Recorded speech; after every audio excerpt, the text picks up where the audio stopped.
Motivation ఈ మాట వినగానే మనకి బోలెడన్ని సలహాలు గుర్తొస్తాయి కదా. కష్టపడి పనిచేయాలి, పెద్ద పెద్ద లక్ష్యాలు పెట్టుకోవాలి, ఇలాంటివి. కాని ఒకవేళ నిజమైనా ఎప్పటికీ ఉండే మోటివేషన్ వెనుక ఉన్న సీక్రెట్స్ మనం ఇప్పటిదాకా విన్నదానికి కంప్లీట్గా ఆపోజిట్గా ఉంటే? ఈరోజు మనం మోటివేషన్కి సంబంధించిన కొన్ని విచిత్రమైన కానీ చాలా పవర్ఫుల్ రహస్యాలను తెలుసుకోబోతున్నాం. మనందరికీ ఈ ఫీలింగ్ ఏదో ఒక టైంలో వచ్చి ఉంటుంది. ఒకప్పుడు మనల్ని పరుగులు పెట్టించిన ఆ ఉత్సాహం, ఆ డ్రైవ్ సడన్గా మాయమైపోయినట్టు అనిపిస్తుంది. ఇది కేవలం మన ఒక్కరి సమస్యే కాదు, చాలామంది ఇలాంటి నిస్సత్వతో ఇబ్బంది పడుతూ ఉంటారు. ఈరోజు మనం మోటివేషన్ గురించి పాపులర్ అయిన కొన్ని పెద్ద అపోహలను బద్దలు కట్టబోతున్నాం. బహుశా అసలైన సొల్యూషన్ మనం అనుకుంటున్న దానికి పూర్తి వ్యతిరేక దిశలో ఉండొచ్చేమో తెలుసుకుందాం. సరే, మొదటి అపోహతో మొదలు పెడదాం. అదేంటంటే, మోటివేషన్ అనేది మన లోపల నుంచి రావాలి, అది పూర్తిగా మన పర్సనల్ విషయం అనే నమ్మకం.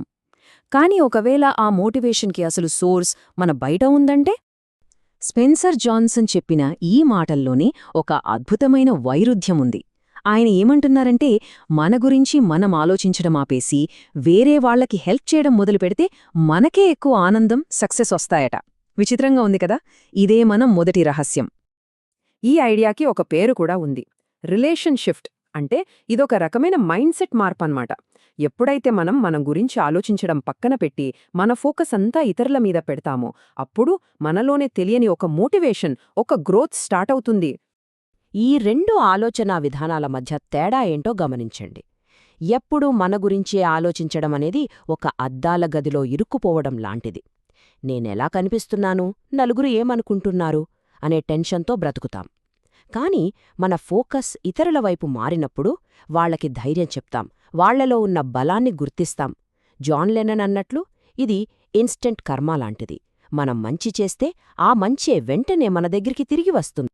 సరే, ఇక రెండో అపోహకి వద్దాం. మనలో చాలామంది అనుకుంటారు, ప్రోగ్రెస్ అంటే ఒక స్ట్రెయిట్ లైన్ లాగా ఎప్పుడూ పైకే వెళ్తూ ఉండాలని. కాని నిజ జీవితంలో అలా జరుగుతుందా? అస్సలు జరగదు. నిజానికి ప్రోగ్రెస్ అనేది ఒక డాన్స్ లాంటిది. అందులో కొన్నిసార్లు మనం 2 అడుగులు ముందుకు వేస్తాం, మరికొన్నిసార్లు 1 అడుగు వెనక్కి కూడా వేయాల్సి వస్తుంది. అయితే ఆ వెనకడుగుని ఫెయిల్యూర్లా చూడాల్సిన పనిలేదు.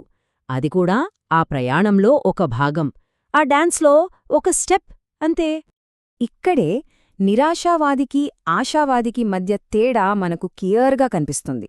నిరాశావాది ఏమనుకుంటాడంటే, ఒక్కసారి వెనకడుగు పడిందంటే అంతా అయిపోయినట్టే అనుకుంటాడు. కాని ఆశావాది అలా ఆలోచించడు. వాళ్ళకి తెలుసు, జర్నీలో అప్స్ అండ్ డౌన్స్ చాలా సహజమని. అందుకే కింద పడినప్పుడు మళ్ళీ ఎలా పైకి లేవాలనేదానికి ముందే ఒక ప్లాన్తో రెడీగా ఉంటారు. ఇక నా వయసైపోయింది, ఇప్పుడు కొత్తగా ఏం స్టార్ట్ చేస్తాంలే అనుకునేవాళ్లందరికీ ఆఠేల్ కథ ఒక పెద్ద సమాధానం. ఆయన తన 60 ఏళ్ల వయసులో ఒక నేషనల్ బెస్ట్ సెల్లర్ రాశారంటే ఆలోచించండి. ఆయన కథ మనకు చెప్పేది ఒక్కటే, ఏదైనా మొదలుపెట్టడానికి ఏజ్ అనేది అస్సలు అడ్డంకి కాదు. ఈ మాటలు కూడా అదే విషయాన్ని బలంగా చెబుతున్నాయి. మన వయస్సు గురించి మనకన్నా ఎక్కువగా ఎవరూ పట్టించుకోరు. జనాలు పట్టించుకునేది మనం ఏం చేయగలమనేదాన్నే.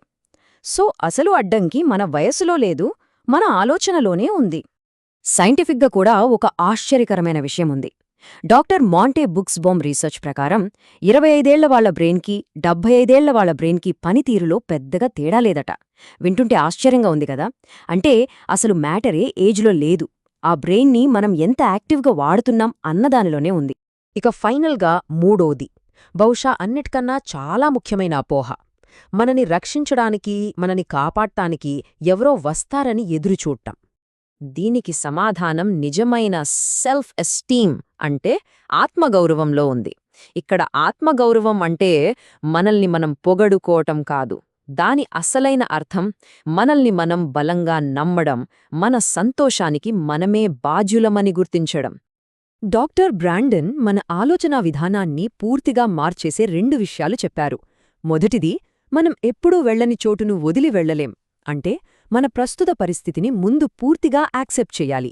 ఇక రెండోది, వినడానికి చాలా కఠినంగా ఉంటుంది, మనల్ని కాపాడటానికి ఎవరూ రావడం లేదు.